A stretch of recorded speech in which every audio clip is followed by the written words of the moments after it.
Hello मेरे दोस्तों, मैं राहुल और स्वागत है आप लोगों का आपके अपने यूट्यूब चैनल आर के सेंटर पे। दोस्तों आज की वीडियो में हम लोग देखने वाले हैं हिस्ट्री कोर 12, जो कि आपका सेमेस्टर 5 का वीवीआई क्वेश्चन होने वाला है। ठीक है, क्योंकि कुछ लोग ऐसे बोल रहे थे कि सर जल्दी से करवा दीजिए, एग्जामिनेशन फॉर्म कंप्लीट हो चुका है। ठीक है, तो जल्दी से क्वेश्चन आंसर करवा दीजिए। ठीक है, तो लोगों के लिए ये क्वेश्चन है। कोर 11 मैंने कंप्लीट करवा दिया है और कोर 12 भी मैंने अभी करवा रहा हूँ। ठीक है, अब देखिए कोर 12 का एक क्वेश्चन आपका कि 1911 ईस्वी की चीनी क्रांति के कारणों का विवेचना करें कि आखिर 1911 ईस्वी में जो चीनी क्रांति हुआ था उनके क्या कारण था, क्या कारण था जो 1911 ईस्वी में चीनी क्रांति हुआ था। ठीक है, तो ये जो 1911 का चीनी क्रांति है ये रिलेटेड है आपका बॉक्सर युद्ध से। किससे? बॉक्सर विद्रोह से। अगर आप बॉक्सर विद्रोह नहीं देखे होंगे ना तो बॉक्सर विद्रोह पहले जाकर के देख लें, क्योंकि जब तक वो चीज़ नहीं देखिएगा ना तब तक ये आपको समझ में नहीं आएगा। ठीक है, तो आप उसको वो मिलेगा कहाँ पे आपको, तो डिस्क्रिप्शन बॉक्स में आपको कोर 11 का सारा वीडियोज़ मिल जाएगा। उसके साथ साथ आपको बॉक्सर युद्ध के बारे में, बॉक्सर विद्रोह के बारे में आपको मिल जाएगा वहाँ पे। ठीक है, तो वहाँ से आकर के आप लोग सारी चीज़ देख सकते हैं, बॉक्सर विद्रोह के बारे में जान सकते हैं। ठीक है, तो चलिए सबसे पहले हम लोग जानते हैं चीनी क्रांति के बारे में कि 1911 ईस्वी में चीनी क्रांति का क्या कारण था। अब देखिए अगर 1911 ईस्वी के चीनी क्रांति की अगर बात करें तो ये जो था ना, शुरुआत कहाँ से हुआ था, तो बॉक्सर विद्रोह से शुरुआत हुआ था। बॉक्सर विद्रोह जो है ना, हालांकि असफल हो गया था, वो सफल तो हुआ नहीं, लेकिन उसी समय से जो ना चीन के लोगों के बीच में, चीन के जनता के बीच में क्या हुआ, विद्रोह हो उठा था। ठीक है, कि अपने अपने राजाओं के खिलाफ जो है ना वो विद्रोह पे उतर गए थे। और वही जो विद्रोह था वो 1911 ईस्वी में क्या हो चुका, पूरा बड़ा हो चुका, और वही उसी को जो है 1911 ईस्वी के चीनी क्रांति के नाम से जाना जाता है। चलिए हम लोग इसको एक थोड़ा सा विस्तार से जानते हैं। देखिए यहाँ पे आपका सबसे पहले हम लोग को उत्तर लिखना है। ठीक है, उत्तर में किस तरह से लिखना है कि 1899 ईस्वी में हुए बॉक्सर विद्रोह भले असफल हो गया था, लेकिन इस विद्रोह ने 1911 ईस्वी में हुई चीन की क्रांति की नींव खड़ी कर दी थी। मतलब हम लोग सब जानते हैं कि 1899 ईस्वी में जो बॉक्सर विद्रोह हुआ था, ठीक है, वो हालांकि असफल हो गया था, लेकिन वही विद्रोह ने क्या किया था, 1911 ईस्वी में हुई चीन की क्रांति का नींव रख दिया था। ठीक है, उसी समय से 1911 ईस्वी का चीन क्रांति जो हुआ था उसका शुरुआत हो चुका था। ठीक है, जनता में कमजोर मांचू सरकार के खिलाफ लगातार असंतोष बढ़ता जा रहा था। लोग इस कमजोर चीनी सरकार को उखाड़ फेंकने के लिए आमदा थे। ठीक है, अतः चीन में क्रांति की शुरुआत हो गई। मतलब चीन में जो मंचू सरकार थी, ठीक है, इसके खिलाफ जो है ना लोगों का असंतोष जो है ना वो फैलते जा रहा था। ठीक है, मतलब इसको पसंद नहीं किया जा रहा था, मंचू सरकार को पसंद नहीं किया जा रहा था, क्योंकि वो सरकार जो था ना वो विदेशियों से क्या लेता था, सहयोग लेता था, हर चीज़ में विदेशियों से सहयोग लेता था। इसलिए यहाँ के जो लोग हैं ना वो इस कमजोर चीनी सरकार को उखाड़ फेंकने के लिए प्रयत्न करते रहे। ठीक है, और अतः के लास्ट में क्या हो गया, चीन में क्रांति की शुरुआत हो गई। ठीक है, तो ये आपका हो गया कि चीन में 1911 ईस्वी की क्रांति। ठीक है, अब ये क्यों हुआ था, चीन में जो क्रांति हुई थी 1911 ईस्वी में, उसका प्रमुख कारण क्या है, तो उसका सबसे प्रमुख कारण आपका है, पहला पॉइंट हो जाएगा, चीन में विदेशी हस्तक्षेप का बढ़ना। चाइना में जो है विदेशियों का हस्तक्षेप होना। ठीक है, क्योंकि चीन का जो शासक था, ठीक है, चीन का जो शासक था वो क्या करता था, विदेशियों से सहयोग लेता था, है ना, जिसके कारण क्या हुआ, विदेशियों को पता चल गया कि चीन का जो शासक है वो क्या है, कमजोर है। ठीक है, अब इसके पहले एक बार बॉक्सर विद्रोह जरूर देख लें, क्योंकि बॉक्सर विद्रोह में आपको डिटेल से बताया गया, वहाँ से आप लोग समझ में आ सकता है, वहाँ से आप लोग को पूरा समझ में आ जाएगा कि क्यों जो है 1911 ईस्वी में क्रांति हुआ। ठीक है, देखिए बताया जाता है कि चीन में बॉक्सर विद्रोह के बाद इंग्लैंड, अमेरिका, फ्रांस, रूस और जापान जैसा देश का हस्तक्षेप बहुत बढ़ गया। ठीक है, अब हुआ क्या कि चीन में जब बॉक्सर विद्रोह हुआ ना तो लोगों को पता चल गया, विदेशों को पता चल गया, विदेश के देशों को पता चल गया ना कि ये चाइना जो वो क्या है, कमजोर है। ठीक है, उसके बाद क्या हुआ कि चाइना पे जो है इंग्लैंड, अमेरिका, फ्रांस, रूस और जापान जैसे देशों का हस्तक्षेप बढ़ने लगा। कहाँ पे, चाइना में। इन देशों ने चीन के साथ संधि करके चीन पर अपना प्रभुत्व स्थापित कर लिया था। इन देशों ने क्या किया था, सारे देशों ने चीन के साथ संधि करके चीन पर अपना प्रभुत्व बना लिया था, क्योंकि चाइना उस समय कमजोर हो गया था, बॉक्सर विद्रोह में उसको भारी कर चुकाना पड़ा था ना, तो ये क्या हो चुका था, पूरा कमजोर हो चुका था, है ना। पश्चिमी और यूरोपीय देशों ने चीन में जमकर शोषण करना आरंभ कर दिया। उसके बाद क्या हुआ कि पश्चिमी और यूरोपीय के देश जो हैं चीन में क्या करने लगे, चीन के लोगों के साथ अत्याचार करने लगे, उसका शोषण करने लगे। चीन के महत्वपूर्ण व्यापारिक केंद्रों पर अपना प्रभुत्व स्थापित कर लिया, और क्या किया, चीन का जितना भी प्रभुत्व व्यापारिक केंद्र था, ठीक है, उस पर क्या कर लिया, कब्जा कर लिया, है ना। उसके साथ साथ चीन की सरकार नाम मात्र की सरकार थी, मतलब चीन की सरकार की बात करें तो वो बस नाम का सरकार था, ठीक है। कार्य कौन करता था? विदेशी सरकार करते थे, जो जो यहाँ पे जिसका इसका प्रभुत्व था, जो जो यहाँ पे संधि करके गए थे वो लोग यहाँ पे कार्य करते थे, वो जैसे जैसे बोलते थे वैसे वैसे ये कार्य करता था। चीन के लगभग सभी फैसले विदेशी ताकतें ही करती थी। अगर चीन के फैसलों की बात करें तो वो कौन करते थे? विदेशी सरकार ही करते थे। इस सब को देखकर चीनी जनता में असंतोष की भावना बढ़ने लगी। वे तत्कालीन चीनी सरकार और विदेशी ताकतों को देश से बाहर निकलना चाहते थे, ठीक है। अब देखिए यही कारण हुआ कि चीन के जनता के बीच में क्या हुआ? असंतोष की भावना पनपी, ठीक है। और लोग क्या हुए कि ये जो तत्कालीन जो चीन का जो मंचू सरकार था उसको गिराने का प्रयत्न करने लगे, कैसे भी करके इसको हटाने का प्रयत्न करने लगे। और यही कारण था कि वहाँ पे जो है 1911 ईस्वी में चीन की चीनी क्रांति हुई, है ना। चीनी क्रांति क्यों हुआ था? मंचू सरकार को हटाने के लिए, क्योंकि जैसे जैसे विदेश के सरकार बोलते थे वैसे वैसे ये करता चला जा रहा था, ठीक है। वो देश को बेच चुका था, ठीक है। इसलिए वहाँ के लोग जो है ना वो क्या किए? विरोध पे उतर गए, विद्रोह पे उतर गए, ठीक है। आगे इसका दूसरा कारण की बात करें तो मांचू सरकार के प्रति घृणा। वहाँ के जो लोग थे, चाइना के जो लोग थे, चीन के जो लोग थे ना, वो मंचू सरकार के प्रति क्या था? घृणा करते थे, मतलब मंचू सरकार से घृणा करते थे। क्योंकि मंचू सरकार जो है ना, सारा देखिए सारा कारण एक जैसा मिलता, ठीक है। मंचू सरकार जो क्या था? विदेशियों के प्रति था। जैसे जैसे विदेशी बोलते जा रहे थे, विदेशी सरकार जैसे बोलते थे वैसे वैसे ये करता था, ठीक है। बताया जाता है कि मंचू सरकार विदेशी ताकतों की मदद से चल रही थी। मंचू सरकार जो है ना विदेशी ताकतों की मदद से चल रहा था। देश में होने वाले विद्रोहों को कुचलने के लिए भी विदेशों ताकतों का सहारा लेती थी। देश में विदेशी ताकतों का मनमानी का विरोध भी नहीं कर पाती थी। ऐसे में मंचू सरकार की कमजोरियों का पता चीन की जनता को पता चल गया। उनको पता था कि ऐसी कमजोरी सरकार देश की रक्षा नहीं कर सकती। मतलब देखिए वहाँ पे क्या हुआ कि जब अगर चाइना में कोई विद्रोह भी होता था ना, छोटा बड़ा विद्रोह भी होता था ना, तो उसको कुचलने के लिए जो है ना विदेशी ताकतों को सहारा लेता था। ये कौन? चीन का जो शासक था मंचू सरकार, ठीक है। वैसे में क्या हुआ कि उन लोगों को भी पता चल गया, विदेशी शासकों को भी पता चल गया कि ये कमज़ोर है, और यहाँ के जनता को भी पता चल गया कि ये क्या है? कमज़ोर है, मतलब इसके पास कोई शक्ति नहीं है, ये कुछ क्षमता नहीं है इसके पास कुछ करने का। जिसके बाद इन लोग को पता चल गया कि ये सरकार जो है ना वो विदेशों से क्या लेता है? सहायता लेता है। और ये जो है विदेशों का जो है ना कठपुतली बन चुका है। जैसे जैसे विदेशी इसको बोलेंगे वैसे वैसे ये करेगा।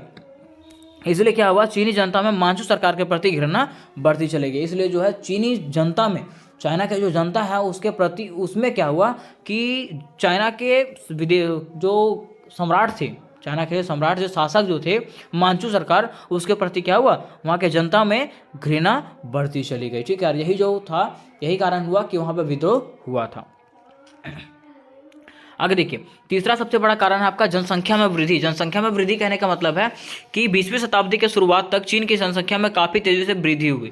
1911 ईस्वी तक चीन की आबादी में लगभग 5 करोड़ की वृद्धि हुई थी। मतलब वहाँ पे क्या था कि चाइना में जो है ना जनसंख्या की भी वृद्धि हो रही थी, दूसरे लोग भी आकर के यहाँ पे बस जा रहे थे, है ना। लेकिन चीन की सरकार ने जनसंख्या वृद्धि के अनुपात में ना कृषि उत्पादन को बढ़ाया और ना आवश्यक संसाधनों को बढ़ाने की कोशिश किया।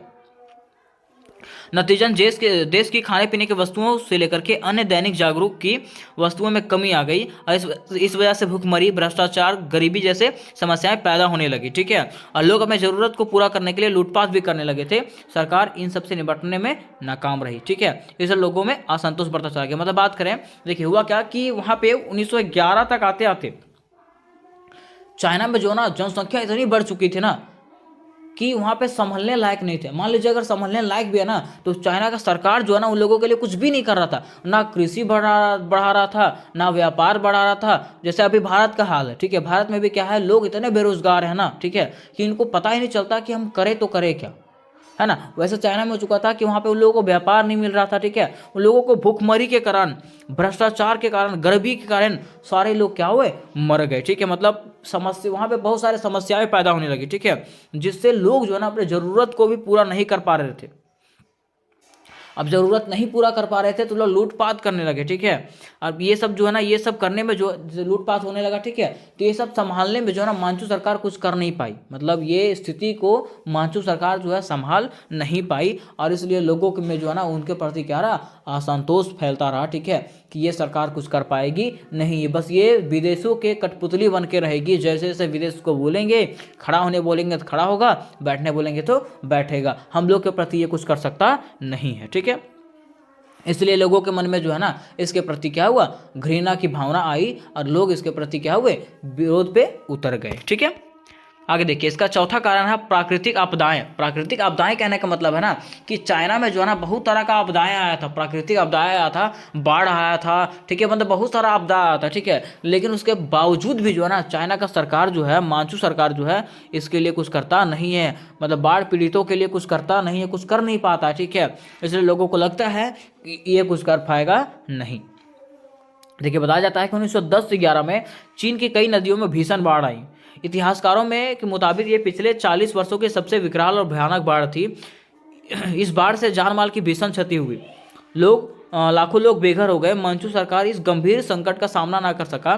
चीनी सरकार के द्वारा इस संकट के प्रति उपेक्षापूर्ण नीति के देश में भीषण असंतोष का जन्म लिया। मतलब वही बताया जाता है कि 1911 और 10 के बीच में क्या हुआ था कि चीन के नदियों में भीषण बाढ़ आया था। ठीक है, और ये बाढ़ के कारण, ये बाढ़ इतना विकराल था ना, बहुत विकराल था, जिससे कई जान माल का हानि हुआ, कितनों जान माल का हानि हो गया था। ठीक है, अब ये जान माल का हानि होने के कारण क्या हुआ, कई घर लोग कितने लोग बेघर हो गए थे, कितने बच्चे बेघर हो गए थे। ठीक है, तो ये संकट के समय में भी जो है ना मंचू सरकार कुछ कर पाई नहीं थी, जिसके कारण लोगों के मन में जो था ना उनके प्रति असंतोष की भावना थी। इसलिए लोग जो है क्या हुए, विरोध पे उतर गए। ठीक है, अब देखिए इसका पांचवा सबसे बड़ा कारण था प्रवासी मजदूर वर्ग का प्रभाव। प्रवासी मजदूर वर्ग का प्रभाव कहने का मतलब है ना कि देखिए चीन में बढ़ती आर्थिक संकट के कारण, जब चीन में आर्थिक संकट बढ़ रहा था ना, तो यहाँ के जो लोग हैं ना, चाइना के जो लोग हैं, वो दूसरे देशों में जाने पर मजबूर हो गए। ठीक है, वो लोग यहाँ से क्या किए, दूसरे देश में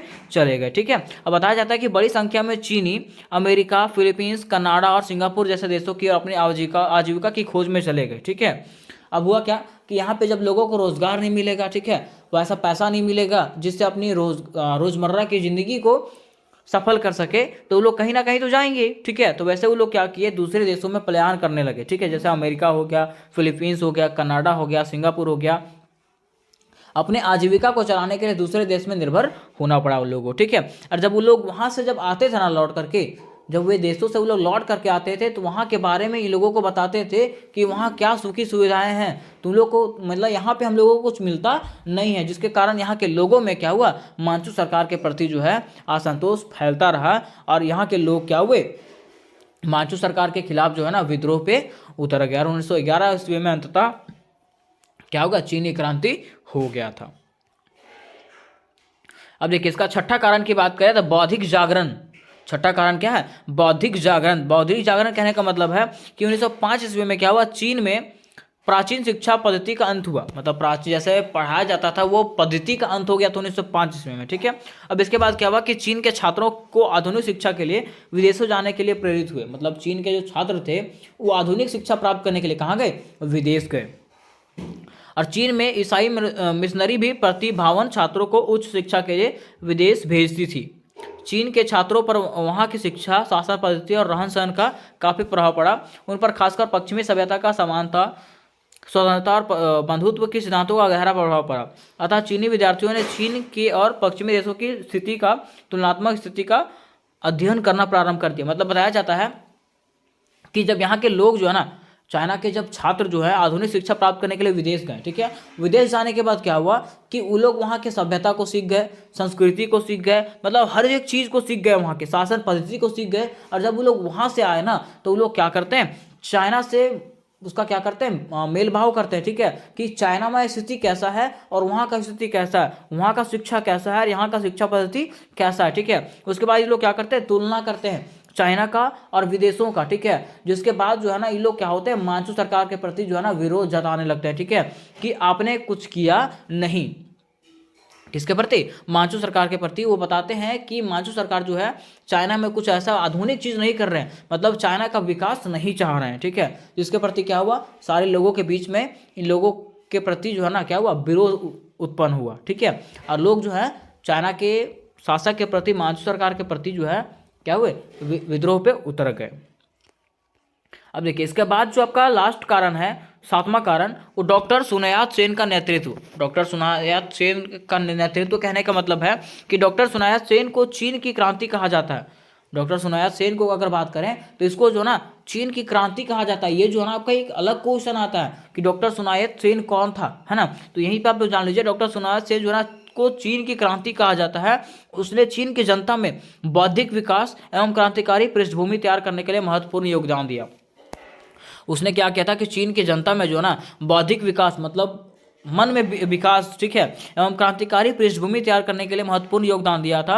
उसने चीन की दुर्दशा को देखकर एक क्रांतिकारी संस्था हिंसंग चुंग की स्थापना किया था। उसने क्या किया था कि चीन के दुर्दशा को देख करके, चीन का दशा को देख करके उसने क्या किया था, एक संस्था का निर्माण किया था जिसका नाम क्या था, हिंसंग चुंग हुई, ठीक है। बताया जाता है कि 1905 ईस्वी में इस संस्था का पुनर्गठन कर दिया गया था और इसका नाम बदल करके तुंग मोई हुई रख दिया गया, ठीक है।